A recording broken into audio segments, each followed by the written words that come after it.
Bonjour à toutes et à tous. Dans cette vidéo sur l'intelligence artificielle, que j'ai nommée un peu d'histoire et un soupçon d'éthique, je me suis fixé pour objectif d'éclairer l'auditeur de tout ordre sur ce qui semble, pour la grande majorité d'entre vous, un horrible galimatia, tant au niveau des termes techniques qu'à celui des technologies émergentes de notre nouveau siècle et nouveau millénaire où, justement, tout nous semble nouveau et sans aucun lien avec ce que nous avons pu connaître précédemment à l'événement des ordinateurs dans les secrétariats des administrations. Je me souviens, non seulement il fallait installer le matériel, le système d'exploitation et quelques applications afférentes, mais il fallait surtout former les personnels à leur usage, à leur fonctionnalité, au final, à tout ce à quoi cela pouvait bien servir. Ce que je fis il y a 4 décennies. Je me rappelle combien les pauvres secrétaires étaient désemparés, en plein émoi et perdus. Et donc, la transition se fit à force d'information, de formation, de pédagogie, de patience, voire de psychologie. Mais, au bout d'un moment, les fonctionnalités multiples furent acquises, les dossiers archivés, les activités automatisées, les statistiques élaborées. À partir de là, nous appréhenderons un bref historique de ces évolutions et en justifierons, si nécessaire, l'existence en partant des premiers automates jusqu'aux androïdes dernière génération dont on tentera, pour ces derniers, de donner une définition, une appellation, voire une place que pourrait être la leur dans nos sociétés modernes. Il nous faudra alors nous intéresser à divers angles de vue, autant éthiques, en particulier dans les domaines de la médecine au sens large, que religieux. Finalement, nous nous poserons la question de savoir ce que nous allons bien pouvoir faire, vous et moi, de ces individus encombrants.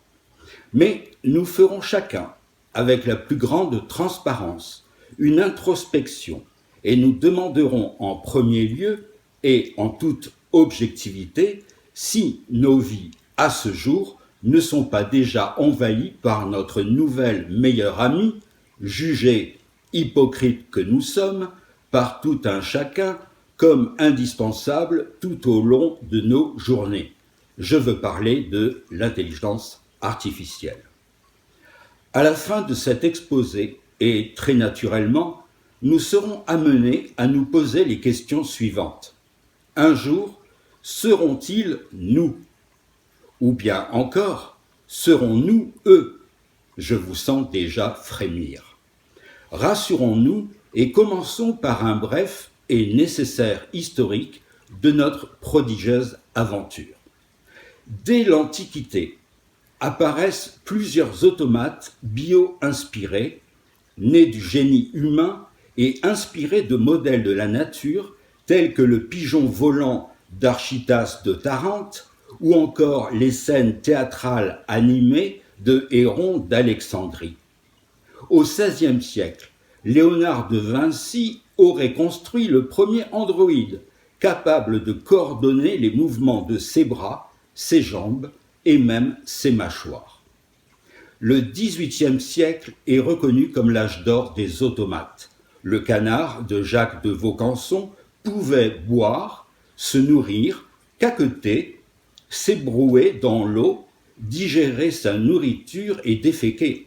Création également par les horlogers Droz d'une musicienne, un écrivain et un dessinateur réalisant chacun les mouvements liés à leur pratique et à leur art. Au XIXe siècle, Eugène Faber se distingue en présentant son automate parlant, Euphonia, censé dialoguer avec les spectateurs. Dans le même temps, le baron von Kepelen crée son automate turc capable de jouer aux échecs. Peut-être était-il manœuvré par un humain caché à l'intérieur de la machine. Plus d'un s'est posé la question. Début XXe siècle, apparition des premiers robots. Hammond et Misner, en 1995, exposent leurs chiens électriques, attirés par la lumière, suivant le principe du phototropisme animal qui avait été mis en évidence par Loeb en 1918. Mais aussi les machines de Russell, 1913, et Stephens, 1929. Les tortues cybernétiques de Grey-Walter, en 1950. L'homéostat d'Ashby, 1952, ou encore le renard électronique de Ducrot, 1953. Ceux-ci étaient dotés de capacités d'apprentissage, s'appuyant sur les travaux des psychologues Thomdike, 1911, Hull, 1943, et du physiologiste Pavlov, 1903, sur l'homme et l'animal. Ces machines sont déjà des robots, car elles ne se comportent pas comme de simples automates dont les organes moteurs, des mécanismes, réagissent à un programme préétabli. À la différence des automates, ces robots sont dotés d'organes sensoriels, des capteurs, recueillant des informations in situ qui vont intervenir dans la réactivité de leurs organes moteurs, ce qu'on appelle des actionneurs. C'est au milieu du XXe siècle que McCulloch et Pitts travaillent sur les neurones artificiels, 1943, simulant les lois de la logique, et Turing, 1936 et 1950, parallèlement, concentrent leurs travaux sur une machine universelle capable, en théorie, de résoudre tous les problèmes en manipulant des symboles et qu'est amorcée l'idée qu'il serait possible qu'un système artificiel puisse être aussi performant qu'un esprit humain. En 1956 émerge la notion d'intelligence artificielle, nom donné par McCarthy, ayant pour ambition de modéliser la complexité de l'intelligence humaine. De fait, déjà à ce moment, il apparaissait que des ordinateurs n'avaient pas besoin d'organes sensoriels et moteurs pour raisonner et communiquer. Les machines étaient dorénavant capables de résoudre des problèmes complexes et un système expert nommé Massine était dès lors capable, en 1984, d'établir des diagnostics avec plus de rapidité et de précision qu'un médecin spécialisé. En 1971, le robot virtuel de Winograd était capable de dialoguer avec l'expérimentateur et demander des précisions pour la réalisation de ses tâches. Se pose alors la question de l'auto-apprentissage, programme dit heuristique, et du gain d'expérience de la machine lié à la captation d'informations grâce à des capteurs sensoriels, l'exécution répétée de tâches, enchaînement d'échecs-succès, et la mise en mémoire des situations ayant pour résultat un succès. En 1986, face aux limites atteintes de l'intelligence artificielle classique, McCarthy écarte toute notion intelligente de représentation mentale et réintègre l'action dans la construction des connaissances du système lui-même. Il part du principe qu'un système artificiel doit se concevoir comme un système entier se comportant dans un environnement réel, ce qu'il nomme robotique comportementale. On retrouve là l'esprit des concepteurs des premiers robots du début du XXe siècle. Je vous invite ici à visionner ma vidéo nommée « Le nouveau test de Turing » où vous saurez dans le détail ce qu'était le test de comparaison à l'aveugle de Turing et surtout comment mon nouveau test de Turing permet une comparaison mesurée et précise entre deux intelligences généralement et plus particulièrement avec une ou plusieurs intelligences artificielles. Apparaît alors le principe des animas, simulation adaptative, grâce aux travaux de Meyer et Guillot en 1991 et de Meyer seul en 1996. Les anima sont dits situés, car ils appréhendent le monde à leur façon, à l'aide de capteurs et d'actionneurs, afin d'y réagir au mieux, avec une intervention humaine minimale. L'objectif ici est de renforcer la capacité d'apprentissage. S'ensuivent de nombreux projets visant essentiellement à perfectionner les capteurs sensoriels des machines afin de capter un maximum de données et de les mémoriser, affinant et rendant plus opérationnelles les tâches demandées. Il y a donc un dispositif de contrôle qui, à la réception de l'information, va traiter cette information pour piloter correctement les actionneurs qui deviennent opérants. Ce dispositif de contrôle est comparable à un système nerveux, un cerveau. La robotique profite alors des progrès fulgurants en matière de puissance de calcul, mais aussi dans la réalisation de réseaux de neurones artificiels. En fait, ces programmes informatiques reçoivent des informations, comme un cerveau humain, issues de capteurs sensoriels, les traitent et délivrent une réponse sous la forme de valeurs de sortie, chacune correspondant à une réactivité des actionneurs, épaules, bras, poignets, mains et ou tête, et ou bassin, et ou jambes, genoux, chevilles, pieds. Dans le domaine de l'intelligence artificielle, comme dans l'immense majorité des réalisations humaines, le mimétisme a toujours été la clé. Dès les années 90, des algorithmes, ensemble de lignes de programme dans un langage de programmation choisi et pouvant être répété à loisir, donc ces algorithmes dits génétiques ont été mis en place de même que d'autres méthodes évolutionnistes dérivant directement de l'évolution darwinienne. C'est-à-dire que de nombreux systèmes intelligents, dits de première génération, sont expérimentés. Les meilleurs, ainsi que quelques-uns des moins performants, vont engendrer une deuxième génération résultant du croisement et de modifications aléatoires des systèmes retenus. Cette deuxième génération sera à son tour testée dans les mêmes conditions d'expérimentation que la précédente et le même processus de sélection-reproduction est répété. Après quelques milliers de générations, il en résulte que les systèmes nerveux élaborés permettent des comportements efficaces. C'est ainsi que les androïdes relèvent notamment de cette robotique évolutionniste. Cela ne vous rappelle-t-il pas le processus naturel humain, naissance, vie, expérience, mort, sur des millions de générations? Depuis peu, à partir d'une certaine complexité des problèmes ou des tâches à accomplir, les méthodes évolutionnistes ont atteint leur seuil d'efficacité. Depuis 2010, une autre approche émerge dans les domaines d'apprentissage des machines, l'apprentissage profond ou deep learning. C'est doté de ce mode que le logiciel AlphaGo a réussi à battre le champion de jeu de Go en 2016.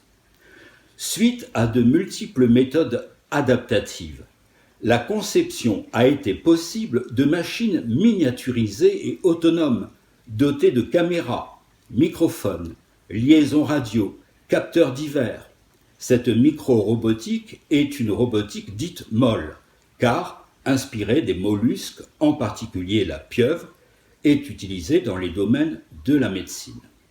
N'oublions pas, dans ce domaine, et toujours à partir de la clé du mimétisme, l'invention des animats, copie conforme de ce que la nature a généré durant son long processus d'évolution en mode succès-échec, biomécanique et doté d'intelligence dont la taille varie de quelques mètres à quelques centimètres cubes. Dorénavant, l'on peut observer l'essor de systèmes hybrides, c'est-à-dire entre le vivant et les machines. C'est une nouvelle voie qui s'ouvre naturellement pour les chercheurs Elle est dite biomimétique. Les biobots ont un corps robotique, mais ils sont aussi dotés d'équipements nerveux et sensorimoteurs pouvant être issus du vivant. À partir de cet instant, je choisirai délibérément le terme d'individu pour ces réalisations issues du génie humain et en leur hommage. Il apparaît alors une nouvelle problématique, celle de l'autonomie énergétique. Elle pourrait être résolue à court terme par l'absorption de feuilles bioniques capables de transformer durablement l'énergie solaire en biocarburant, projet à l'étude à l'université d'Harvard. De nos jours, la recherche se concentre sur une plus grande polyvalence des tâches à accomplir pour ces individus. Voir ma vidéo sur le nouveau test de Turing. Pour demain, le cahier des charges des individus et autres anima va consister en une autonomie totale, des capacités importantes à s'auto-réparer et à produire l'énergie nécessaire. En clair, ces êtres devront passer avec succès des épreuves, les confrontant, étant adaptatifs et autonomes, à des situations de survie et devant réussir des missions sans l'aide de l'humain et en des milieux imprévisibles. Conquête spatiale. Rappelons-nous que dès 1950, le mathématicien Alan Turing a mis au point un test simple pour savoir si une machine était intelligente ou non. Un humain discutait à l'aveugle avec un autre humain ou une machine programmée pour donner des réponses sensées et adaptées. Si le testeur ne se rendait pas compte de la différence entre ces deux interlocuteurs, alors on considérait que la machine présentait une intelligence artificielle. Mais aujourd'hui, dans un monde de plus en plus numérique, ce test n'est plus suffisant et l'on peut considérer le test de Turing comme obsolète. Par exemple, si l'on veut qualifier l'intelligence artificielle d'un tri automatique de photos, pour la simple et bonne raison que cet outil ne peut tenir une conversation. Face à cette obsolescence, le scientifique américain Marvin Minsky, 1927-2016, l'un des pionniers de l'intelligence artificielle, a défini une formule visant à savoir si une tâche donnée est réalisée de façon satisfaisante par un humain ou par une machine possédant une intelligence artificielle. Il faut savoir que notre environnement quotidien, en avons-nous conscience, est imprégné d'intelligence artificielle. Était-ce un choix en connaissance de cause ou plus simplement parce que cela participait à notre confort et à nos besoins, ou bien encore parce que nos voisins et amis en possédaient déjà? Je choisis de circuler assisté d'un outil de GPS, Global Positioning System, et sans crainte parce que cela me permet de me rendre d'un endroit à un autre sans chercher ni devoir demander mon chemin aux éventuels passants, déplier puis replier une carte sur le capot de ma voiture à de multiples reprises, rouler de façon plus confortable, moins fatigante et stressante, et de pouvoir anticiper le prochain virage, respecter les limitations de vitesse, moins user les freins de mon véhicule et ses amortisseurs, de gaspiller moins de carburant et, au final, d'optimiser mes déplacements. De même, j'utilise des moteurs de recherche pour mes études dans de nombreux domaines. Est-ce vraiment un choix? Non, je ne fais qu'utiliser les connaissances d'une sorte de nouveau phare d'Alexandrie, sauf que cette bibliothèque-là est universelle et illimitée de connaissances et que l'on possède dans notre poche sous la forme d'un smartphone que nous pouvons utiliser aisément pour un forfait modique en toute occasion. Je crois donc que notre approche de l'IA doit être faite sous le même angle de vue, un apport spectaculaire qui doit amener l'humanité à un niveau de perception, d'intelligence et de santé physique inégalé jusqu'alors. Le fait est que, en nous connectant à la toile web, nous devons savoir que nous sommes surveillés épiés en permanence, soit par des instituts de sondage, soit par des services publicitaires ou encore gouvernementaux. Et cela ne vous inquiète pas?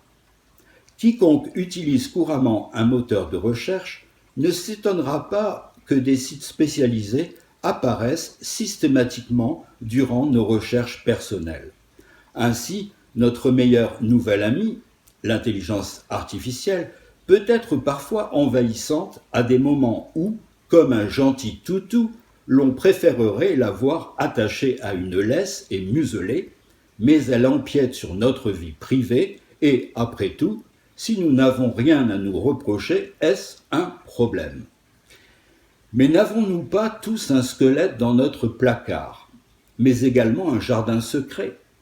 Nos besoins, nos envies et nos fantasmes étant sans limite, chers amis, je crois que nous devrons accepter cette obligation de transparence de nos vies respectives.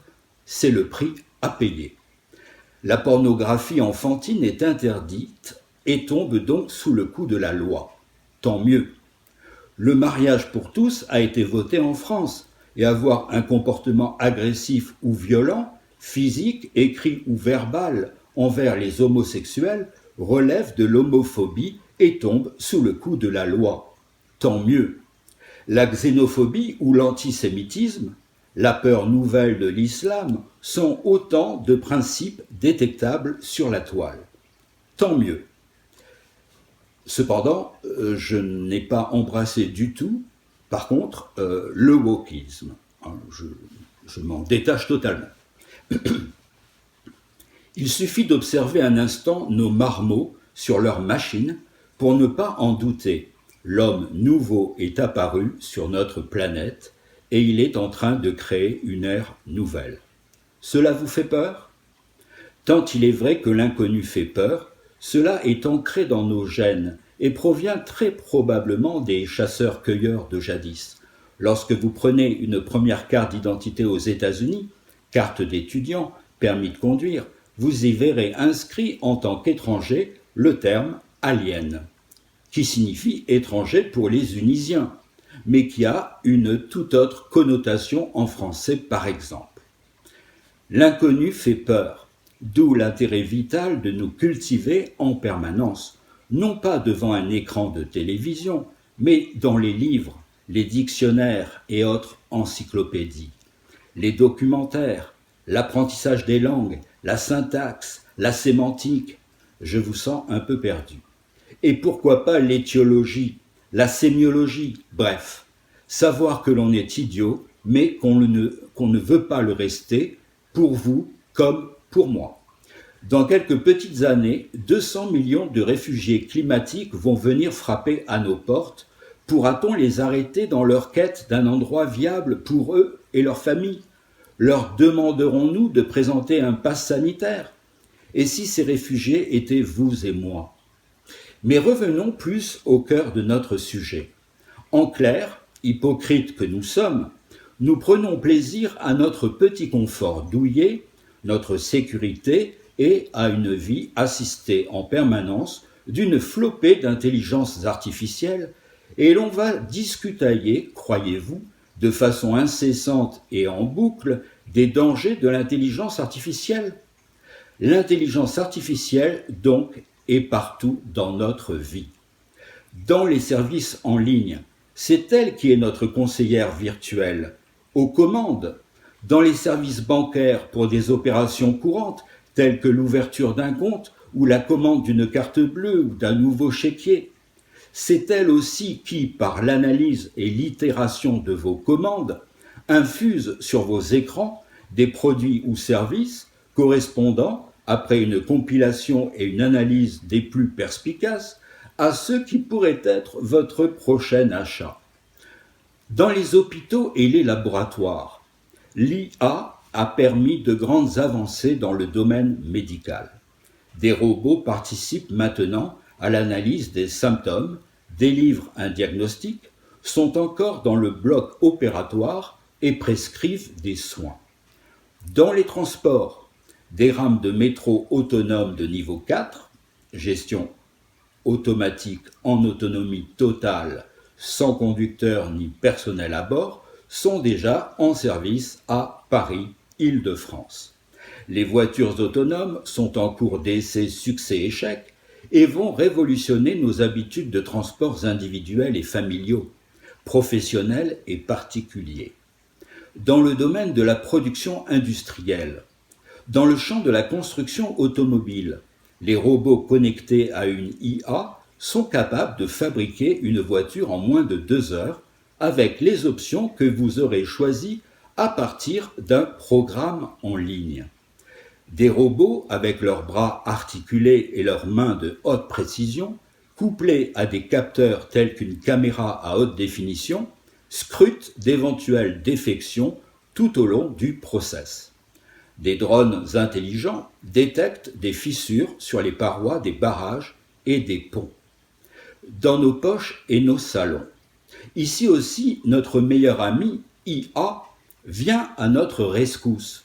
Dans nos smartphones, des assistants vocaux tels Siri ou Google Assistant répondent à nos questions et exécutent des tâches. De nouvelles enceintes intelligentes connectées telles le HomePad d'Apple, le Google Home ou encore l'Echo d'Amazon nous fournissent un grand confort tant dans le domaine des moteurs de recherche que des ordres donnés concernant les tâches dans notre maison domotisée.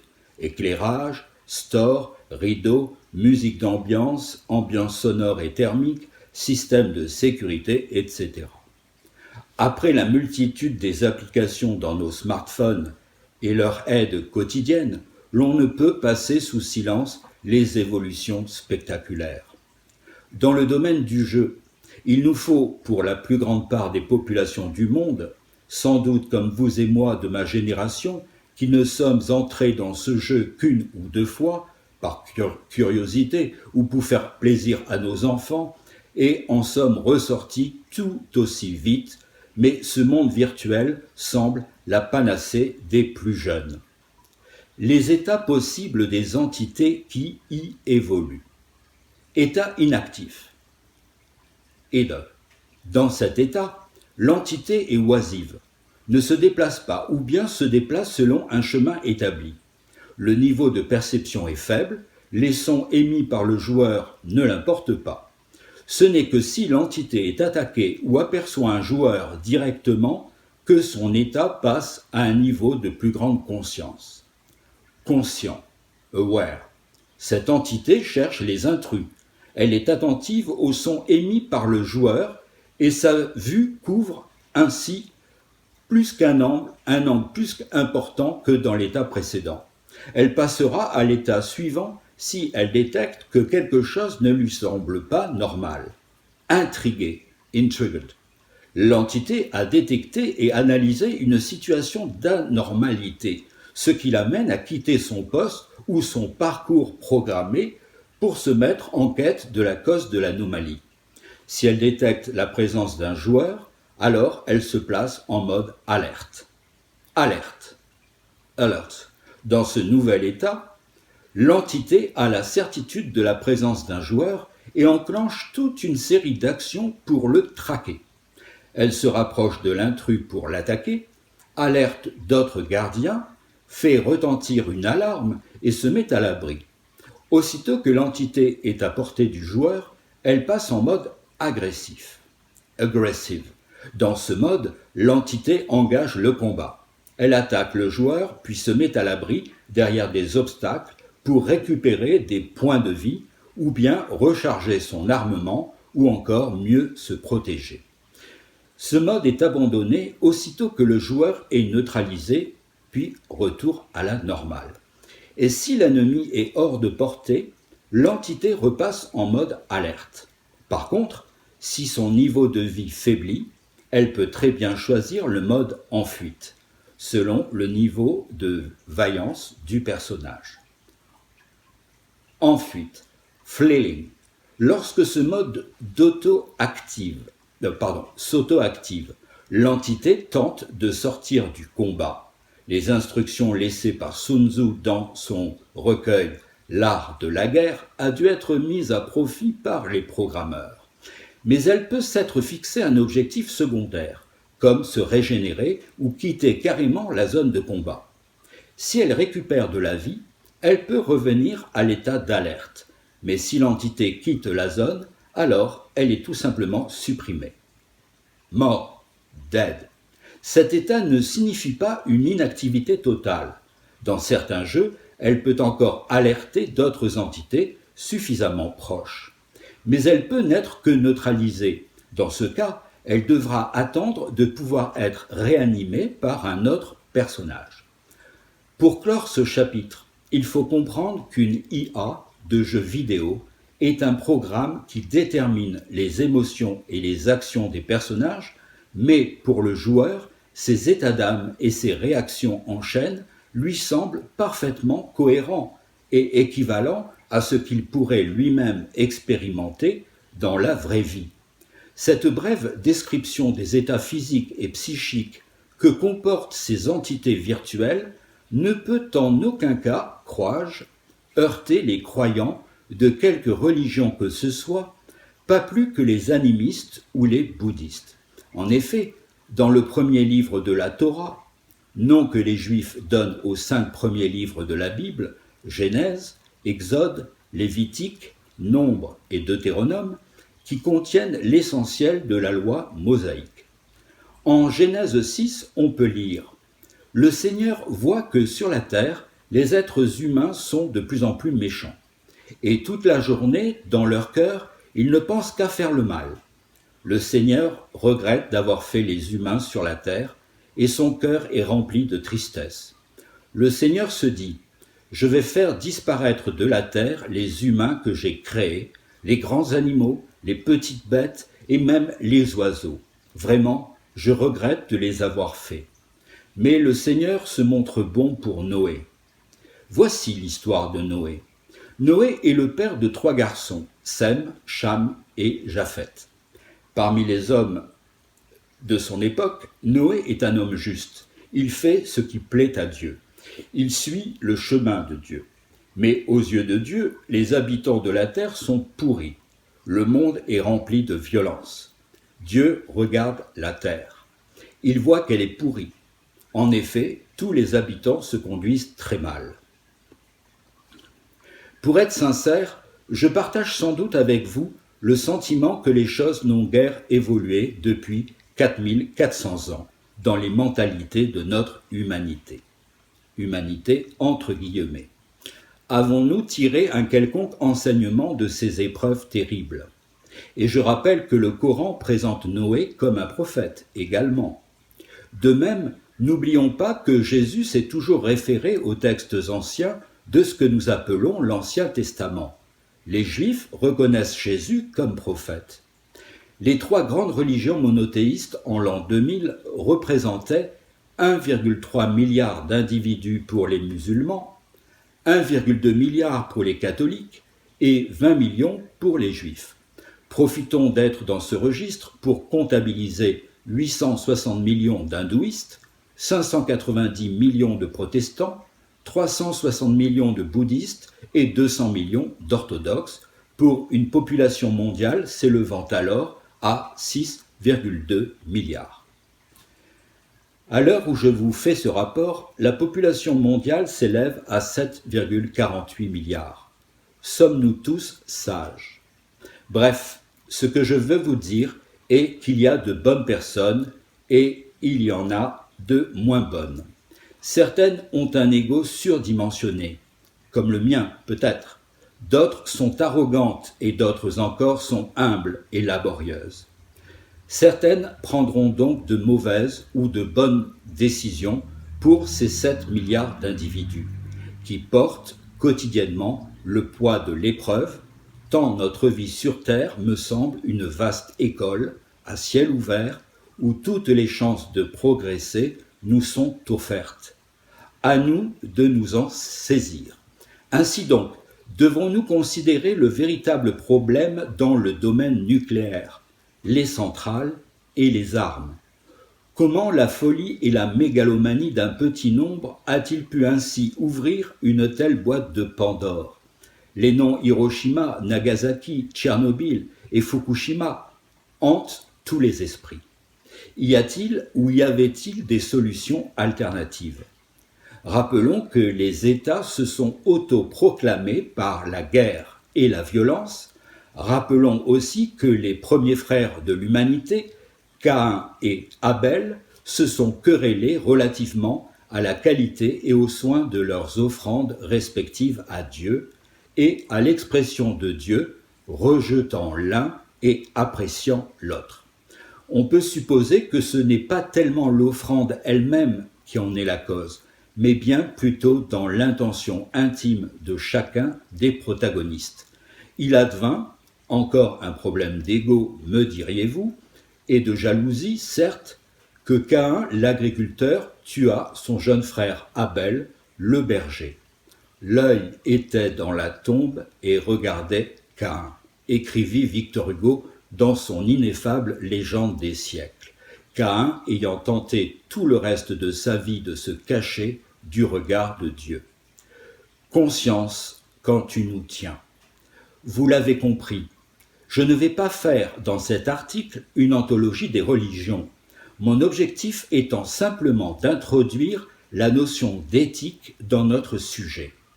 Il y a cependant dans chacune de ces religions un dogme, c'est-à-dire des règles absolues auxquelles l'on ne peut déroger sans courir le risque de l'excommunication, du latin ecclésiastique ex communicare, mettre hors de la communauté. Notons aussi que lors d'une excommunication, cependant, l'Église ne se prononce pas sur le salut éternel d'une personne. Voir ma vidéo La vie après la mort, mode d'emploi. L'excommunié est remis entre les mains de Dieu. L'on peut considérer en toute logique qu'il est entre de bonnes mains. Puis il y a des interprétations, des extrapolations qui mènent parfois aux extrémistes les plus mortifères, la Sainte Inquisition. En cette période pas si lointaine, l'ordre de l'Occident repose sur l'Église et la religion. Tout ce qui le menace est suspecté d'hérésie. La punition habituelle pour l'hérésie était l'excommunication. Mais au cours du XIIe siècle, plusieurs éléments ébranlent la foi et l'autorité de l'Église. Le jugement porté sur les hérétiques change. Ils sont considérés comme des ennemis de l'État. Pour maintenir l'ordre moral, officiellement, le pape crée la Sainte Inquisition.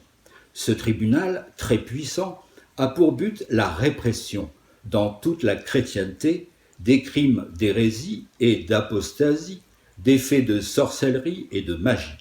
La moindre déviation par rapport à l'ordre religieux était assimilée à l'œuvre du malin. Tous croyaient au diable et aux démons. Les hommes en reconnaissaient même plusieurs, ayant chacun sa spécialité. Les gens croyaient à la magie et se montraient superstitieux. Ils craignaient de trouver partout des sorciers, et surtout des sorcières, et d'autres jeteurs de sorts. Dès qu'une épidémie apparaissait, ils cherchaient un coupable. La peur les habitait. Ils se suspectaient et se dénonçaient les uns les autres. Cela ne nous rappelle-t-il pas les plus sombres histoires de la Shoah? Il était donc dangereux de ne pas être tout à fait comme tout le monde, car c'était souvent sur une simple bizarrerie que se fondait une accusation de sorcellerie. Le simple fait de parler seul, d'aimer les chats, ou d'avoir quelque tare d'ordre physique, ou simplement d'avoir les cheveux roux, risquait de conduire au bûcher. Ne rentrerions-nous pas, vous et moi, dans l'une ou l'autre de ces catégories? Ne serions-nous pas voués aux flammes purificatrices? L'islam, pour sa part, a vu naître l'islamisme extrémiste et le djihad. Ne faut-il pas se poser la question de savoir s'il s'agit d'anecdotes, d'histoires passées, ou bien plutôt d'un présent écrasant qui nous lamine, car omniprésent tant dans nos vies, nos esprits, nos mentalités à chacun qu'au journal télévisé? Je me fiche donc, personnellement, des prises de position des uns et des autres, les uns plus corrompus que les autres. Qu'est-ce donc qui m'intéresse dans le domaine de l'information? Tout d'abord, les livres. l'Ancien Testament, dont le modèle de vie de Moïse, le Nouveau Testament, dont le modèle de vie de Jésus, et aussi le Coran avec le modèle de vie de son prophète Mahomet. Notons cependant, au passage, que ces textes ont été traduits et recopiés des milliers de fois et dont les modèles ont pris souvent pour visage la vie politique du moment. Il y a aussi les rouleaux de parchemin de Qumran. C'est un site archéologique en Cisjordanie, en surplomb de la rive ouest de la mer Morte, à la limite historique de la Judée, de l'Idumée et de la Pérée, et dans le territoire de la province romaine de Judée, au moment où le site a été attaqué et détruit par les Romains vers 68-70, où j'ai eu la chance de me rendre, parchemin qui donne des prémices de la chrétienté, une version moins édulcorée et plus fascinante à la fois. Mais revenons un instant sur la question du djihad. N'est-ce pas nous, société occidentale, qui l'avons en quelque sorte enfanté? Je ne sais pas vous, mais lorsque je regarde dans un état de colère et d'indignation profond les publicités ou des séries télévisées mièvres ou insolentes, dans la plus grande débauche de richesses au final pillées aux nations de l'ex-tiers-monde ou émergentes, je peux comprendre que cela puisse heurter les consciences de gens éclairés, en quête de paix et de partage, ce que j'appellerais de bonnes personnes. Car, dans le même temps, 4/5 des enfants dans le monde ne mangent pas à leur faim.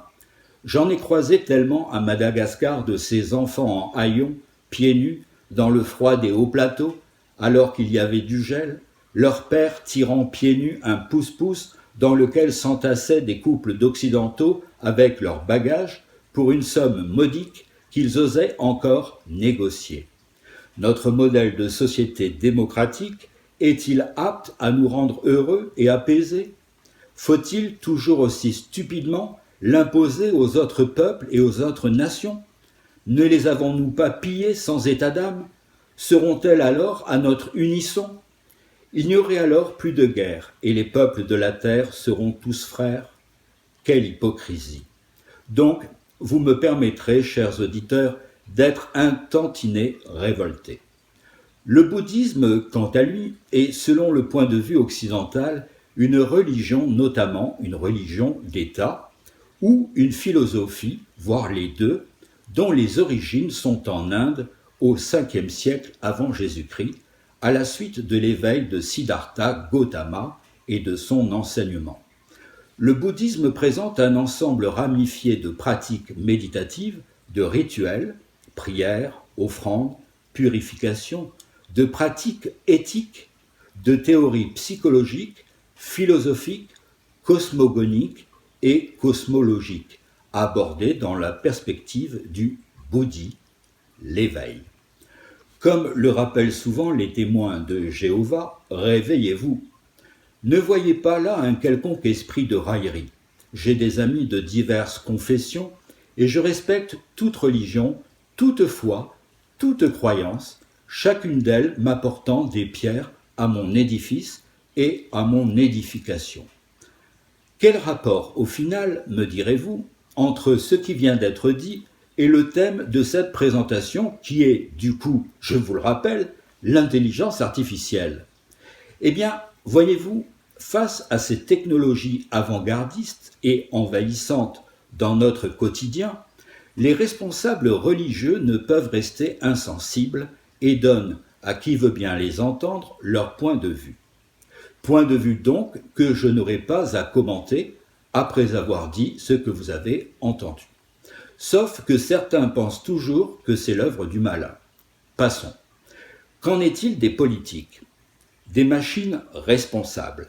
Prenez l'exemple d'une Tesla autonome. Imaginez qu'en pilotage automatique, elle percute un autre véhicule. Difficile de déterminer qui va porter la responsabilité de l'accident. En l'absence d'une réponse claire, la circulation des véhicules autonomes de niveau 4, c'est-à-dire capables d'une conduite autonome complète, est pour l'instant interdite en Union européenne. Cédric Villani s'interroge sur la position juridique à adopter. Qui est responsable? Est-ce le programmeur ou la personne qui a fourni le big data? C'est qu'il ne faut pas oublier que derrière l'IA et derrière les algorithmes, il y a encore et toujours des hommes pour les créer et les programmer. Pour Quentin Chéreau, ingénieur chez Capgemini, entreprise de services du numérique, qui crée entre autres des algorithmes, les développeurs restent souvent de simples ouvriers de l'informatique. Et s'il leur était demandé un algorithme comparable au score citoyen chinois, face à ce dilemme moral, l'ingénieur s'interroge. Est-ce celui qui a fabriqué une bombe qui est responsable de ce qu'elle cause? Pour autant, ajouter de la moralité dans l'informatique, cela a du sens, précise-t-il. De la moralité, c'est sans doute ce qui a le plus manqué à la plateforme d'admission post-bac, tant décriée, d'où le sentiment d'arbitraire pour cet algorithme caché dans une boîte noire qui décide de la future vie étudiante d'un lycéen bachelier. Face à ces boîtes noires, Yann Padova, avocat spécialisé en droit numérique chez Baker McKenzie Paris et ancien secrétaire général de la CNIL, se montre soucieux. Comment réguler quelque chose que l'on ne comprend pas? Les créateurs eux-mêmes d'algorithmes, apprenants, ne le comprennent plus. Ils peuvent expliquer pourquoi le résultat final est ainsi, mais plus comment l'algorithme y parvient. En 2000 déjà, le juriste Lawrence Lessig avait jeté un pavé dans la mare en publiant dans Harvard Magazine un article choc intitulé « Code is law », le code fait loi. Et ceux qui régulent le code sont les codeurs eux-mêmes. La seule question est de savoir si nous aurons collectivement un rôle à jouer dans leur choix ou si nous laisserons aux codeurs le soin de choisir nos valeurs à notre place, les citoyens et usagers. Car c'est une évidence, quand l'État se retire, la place ne reste pas vide longtemps, prévient-il. Malgré, comme toujours en France, un retard à l'allumage, l'Union européenne s'est finalement décidée à légiférer. Le GDPR, General Data Protection Regulation, qui a été mis en œuvre, harmonise et renforce la protection des données personnelles qui prime sur le big data. Mais il est possible d'aller plus loin, peut-être pays par pays. Il serait envisageable d'avoir des labels d'éthique.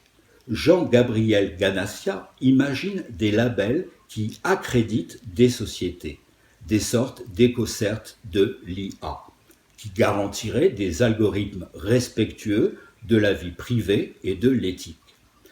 Mais ce processus ne pourra être mis en place en un jour. C'est un chemin assez long, reconnaît-il. Car rien n'oblige à se soumettre aux oukases de l'IA, où ce serait l'algorithme qui aurait le dernier mot. Savoir qui décide, c'est un choix de société, affirme Cédric Villani. Et la société va choisir un modèle où c'est l'humain qui décide. Peut-être par peur de tomber dans une dystopie à la War Games, produit par United Artists et paru en salle en décembre 83, ou encore à la Minority Report 2002. Pourtant, il serait possible, voire techniquement réalisable, d'imaginer une justice prédictive rendue par une machine nourrie de big data jurisprudentielle et sociologique que l'on sait statistiquement moins biaisé qu'un humain. Mais serions-nous prêts à abdiquer notre pouvoir de décision en le confiant à l'expertise d'une machine? Probablement pas, dès lors qu'un dilemme moral est en jeu. Car notre crainte la plus profonde n'est peut-être pas que l'intelligence artificielle devienne humaine, c'est plutôt qu'elle nous déshumanise. Bien, nous avons là des éléments pour notre réflexion. Qui sera responsable? Le programmeur? Le commanditaire? Le politique? Les médias? La machine? Personnellement, que ce soit un politique ou un androïde dernière génération qui appuie sur le bouton rouge final, je ne fais pas de différence. Et par ailleurs, je pense que tous deux seront tout aussi fautifs à 100%. L'on peut comprendre aisément qu'être élu à la fonction suprême, cela peut donner la grosse tête et enfler davantage encore les mégalomanies de naissance. Donc, l'escalade pourra-t-elle un jour se manifester? Je le crois. Et nous serons, vous et moi, aux premières loges. Désintégrés dans la seconde, ce sera certes une mort rapide et sans souffrance. Mais j'aimerais voir grandir mes petits-enfants, partager leurs peines et leurs joies, sans stress, sans angoisse permanente, sans désespérance, mais aussi, hélas, sans eau, terre et air saturés de particules tueuses. Alors, devant ces risques réels, liés à notre passé proche et à notre présent, vous pensez bien que si je devais voter pour une intelligence artificielle ou pour un homme politique, je serais de prime abord embarrassé. Car, suite aux affaires incessantes de corruption ou de malversation, aux choix hésitants ou douteux de nos hommes et femmes politiques, rien que dans notre beau pays, depuis plus de 30 ans, entre la lèpre et le choléra, relire Genèse, et l'espérance d'une vraie intelligence, et pourquoi pas plus sage, mon choix est fait. Mais avant de trop nous avancer, il nous faut, par simple honnêteté intellectuelle, répondre à l'une des questions posées en introduction. En partant des premiers automates jusqu'aux androïdes dernière génération, dont on tentera de donner aux auditeurs une définition, une appellation, voire un statut qui pourrait être le leur dans nos sociétés modernes, puis, pour terminer cet exposé, nous nous poserons les deux dernières interrogations émises en fin d'introduction. Rappelons un moment important de l'histoire. Cela remonte au XVIe siècle. En effet, il démarre sur un fait historique qui s'est déroulé en 1550. Les Espagnols, ainsi que les Portugais, avaient depuis plusieurs années colonisé l'Amérique pour en tirer profit. Indiens massacrés ou réduits en esclavage, les pertes indigènes sont très lourdes, millions de morts. En somme, un véritable génocide, comme celui des Juifs au XXe siècle, mais des Arméniens également. Alors, l'empereur Charles Quint suspend la guerre et le pape Paul III décide de débattre, dans un couvent de Valladolid, en Espagne, de la question suivante. Les Indiens sont-ils une espèce inférieure de la race humaine? Sont-ils des hommes véritables? J'espère que nous avons tous aujourd'hui les bonnes réponses. Bref, peut-on transposer cette controverse à celle qui amènera un jour enfin la femme à pouvoir voter? Rappelons que ce n'est que depuis le 21 avril 1944, le général de Gaulle ratifie une ordonnance qui, à l'article 17, prévoit le vote des femmes et leur éligibilité. Rappelons aussi qu'en Inde, la loi des castes fonctionne de la même manière aujourd'hui qu'il y a des siècles. Ne sommes-nous pas finalement amenés à nous interroger individuellement et nous demander si, dans un recoin de notre cerveau, quelques résidus de racisme, xénophobie, homophobie, antisémitisme, etc., ne restent pas bien ancrés dans les méandres de nos psychismes malades. Sur la notion de races inférieures, je le mets entre guillemets tant le terme m'écœure profondément, le Troisième Reich et les nazis donnent un exemple frappant. Les chambres à gaz et des fours pour les juifs et les homosexuels, les malportants, n'est-ce qu'une adaptation de cette phrase terrible de Nietzsche « Que périssent les faibles et les ratés et qu'on les aide à disparaître ?» Je citerai le nom d'un être cher aujourd'hui disparu, le père de la négritude, Aimé Césaire, écrivain, poète, docteur en médecine et ancien député-maire de Fort-de-France, Martinique, avec lequel nous avons eu la chance, mon fils aîné et moi-même, de converser à maintes reprises avec cet homme bon, grand, doux et humble. Et bien sûr, sans oublier l'apartheid contre laquelle Nelson Mandela a consacré sa vie. Pour terminer ce chapitre, de quoi parle-t-on ici? De la peur de la différence. Mais si nous regardons avec attention, nous verrons que s'il y a problème, le problème est en soi et non pas chez les autres. Puis nous remarquerons combien nous sommes tous si différents. Nous sommes éternellement des êtres en devenir. Je renvoie l'auditeur vers ma vidéo Life After Death, en version anglaise, ou La vie après la mort, mode d'emploi, pour la version française, comme cela s'entend, mais qui sera très bientôt très largement partagée. La durée de vie ne cesse de croître, grâce essentiellement aux progrès fantastiques de la médecine reliés à ceux de la technologie, et dans le même temps la natalité décroît.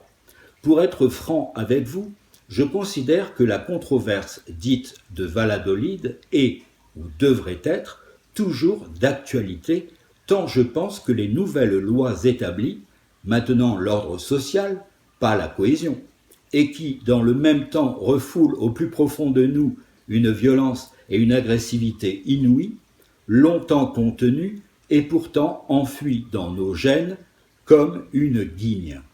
Il suffit de voir et d'entendre ce que les médias rapportent de la santé du monde où des peuples s'entretuent, armés par des pays qui, en d'autres lieux, vont promouvoir la paix dans le monde et montrer une volonté de négociation. Des chefs de gouvernement qui brûlent au gaz sarin leur propre population, leurs enfants. Il suffit de se rendre compte de la violence dégagée par, dit-on, des extrémistes lors de manifestations populaires. Rappelons encore que, dès le début de l'histoire, Caïn tua, par amertume et jalousie, son frère Abel. L'homme est-il plus fiable, plus digne de confiance qu'une intelligence artificielle? Ce que nous pourrions nommer homme nouveau ou individu? Il existe, pour distinguer un humain d'une machine, depuis 70 ans, un test dit test de Turing, du nom du mathématicien et cryptologue britannique de génie, 1912-1954. Cependant, ce test est aujourd'hui inefficace, comme je vous l'ai expliqué tout à l'heure, tant l'intelligence artificielle commence à battre l'intelligence humaine d'aujourd'hui à plate couture.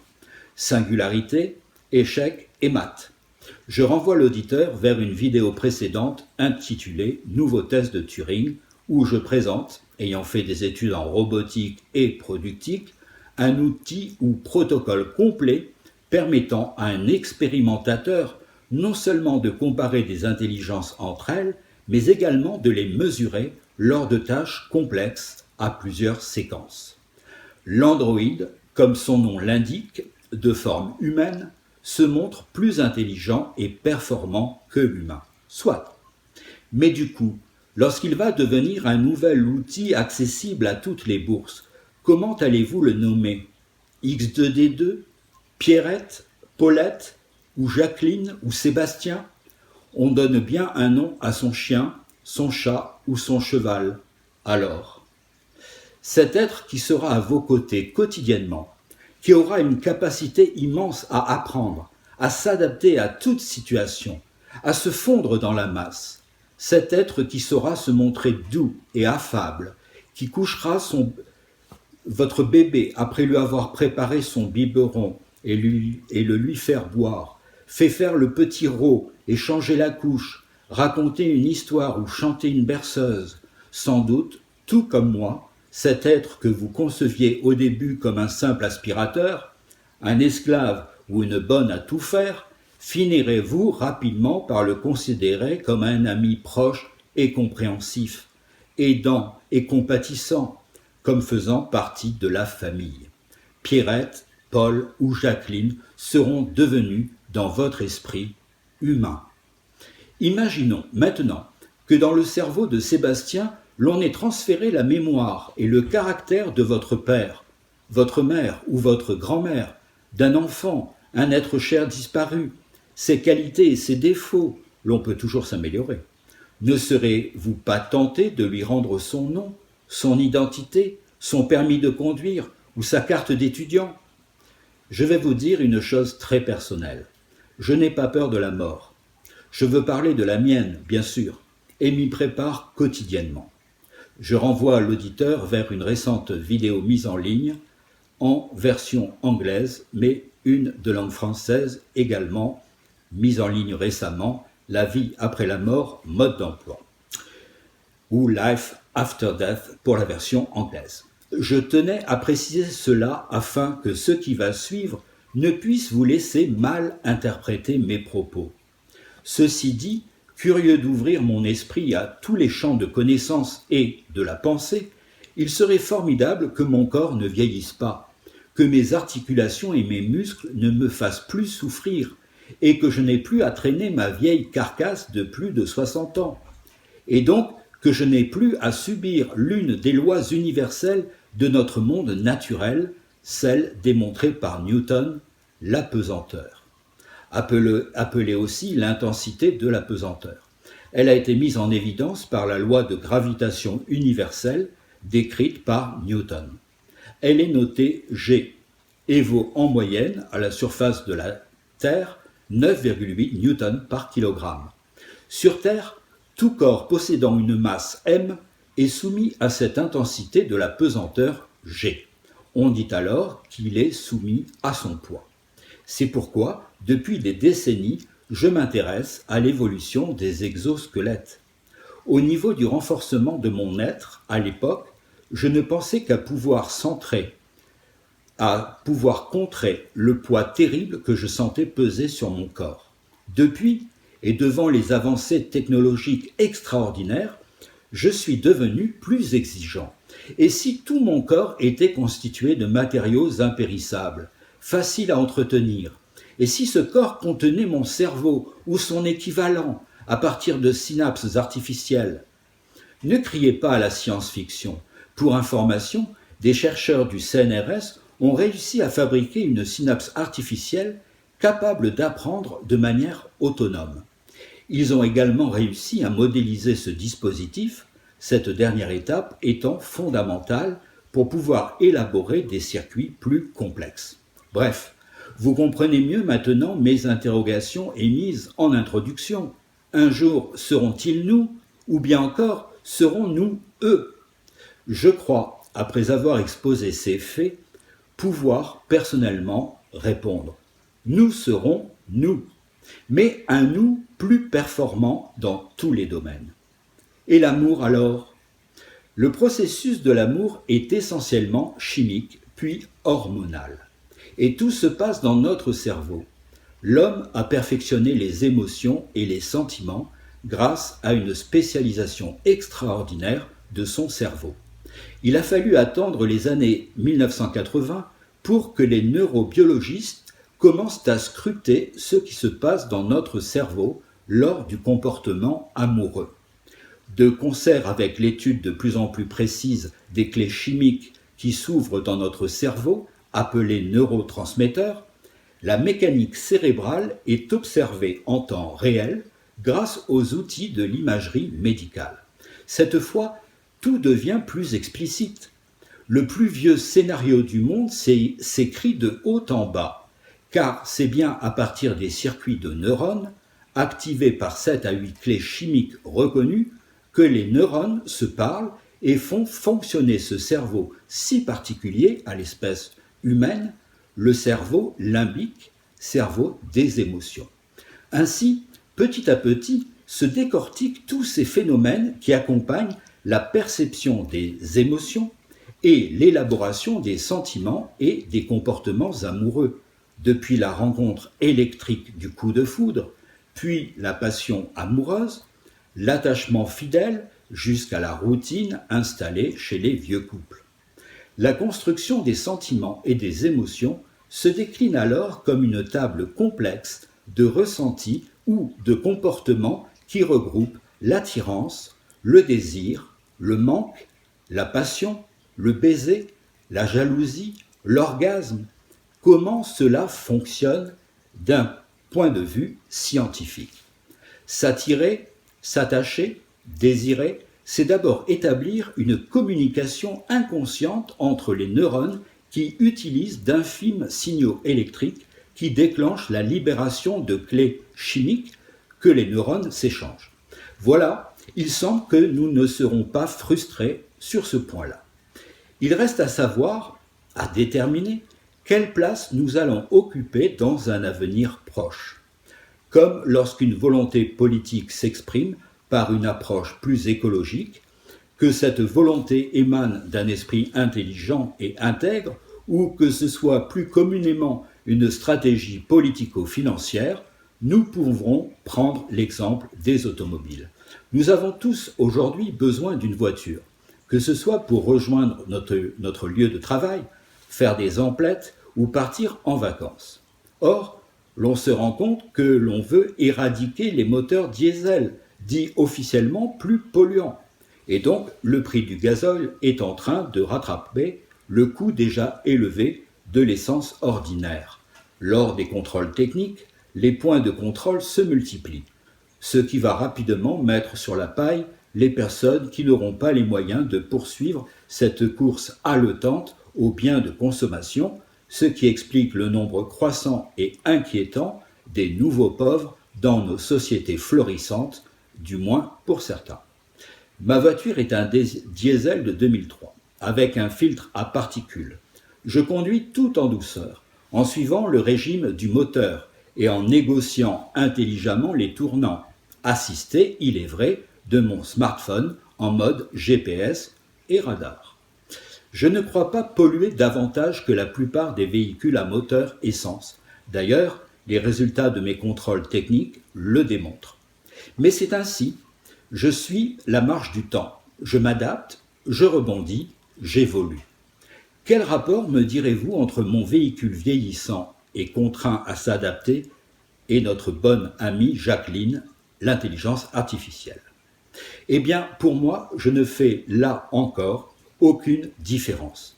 Le jour où je devrais mettre ma voiture à la casse, dont les pièces et les matières pourront être réutilisées, je souhaite qu'il en soit ainsi pour mon être, avant que mon corps se déglingue complètement, même si l'on sera alors capable de remplacer aisément tous les organes vitaux, je préfère, dès que l'on m'en donnera la possibilité, remplacer le tout.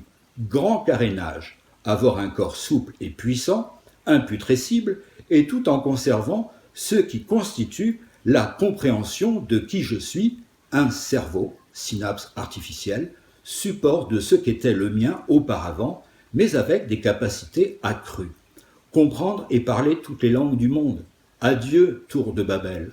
Jouir d'une symphonie encore mieux qu'un chef d'orchestre. Voler, rêve d'Icare et de tous les humains. Nager dans les profondeurs des océans au milieu des baleines. Nos besoins étant plus virtuels, big data dans tous les domaines de la connaissance, que matériels, adieu la pollution, nous retrouverons alors la vue. Une vue extraordinaire avec tout le spectre de la lumière. Tout nous sera dévoilé. Apocalypse, c'est-à-dire révélation faite à Jean. Il n'y aura plus de compétition entre nous. Nous retrouverons la paix du jardin d'Éden, avec la connaissance absolue. Nous ne rivaliserons pas avec Dieu, quelle que soit l'image que l'on s'en fait. Nous le verrons en face, selon la Zéphora Keter, la couronne, si l'on se réfère à l'arbre des Zéphirotes de la Kabbale hébraïque. Voilà, j'ai terminé avec ce thème de l'intelligence artificielle.